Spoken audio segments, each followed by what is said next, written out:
The days of the Andals were numbered. One by one, their so-called kings were bending the knee or facing the wrath of Aegon Targaryen. Aegon of old Valyria. Aegon who was blood of the dragon. After defeating the Iron Men at Harrenhal and slaying the last of the Storm Kings, Aegon and his sisters, Rhaenys and Visenya, set their sights on other prizes. The gold mines of the Rock and the fertile lands of the Reach. King Loren Lannister of the Rock and King Mern Gardener of the Reach foolishly thought their combined armies could beat back the Targaryen host. They rode forth together, their proud banners flapping in the wind, and faced off against Aegon in a vast golden field of wheat. The two kings commanded a massive force of nearly 60,000, and it appeared the day was theirs, until Aegon unleashed all three of his dragons for the first and only time. Each beast was named after the Valyrian gods of Aegon's forefathers.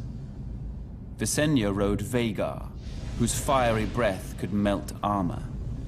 Rhaenys rode Meraxes, whose jaws were big enough to swallow a horse whole. Greatest of all was Balerion the Black Dread, with fire dark as night and wings so huge whole towns were covered in shadow when he flew overhead. This magnificent creature was ridden by Aegon himself. 4,000 men were bathed in glorious dragon flame that day, on what came to be known as the Field of Fire. King Mern was among the dead, and House Gardener died with him.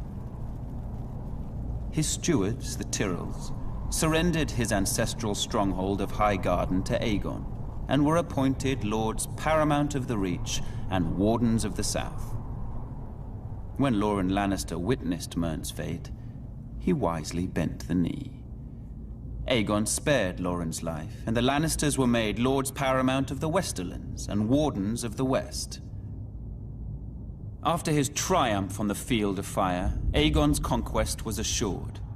In a short time, the so-called Seven Kingdoms were melted down in the heat of the dragon's flame and transformed into a single realm. Aegon would forever be known as Aegon the Conqueror.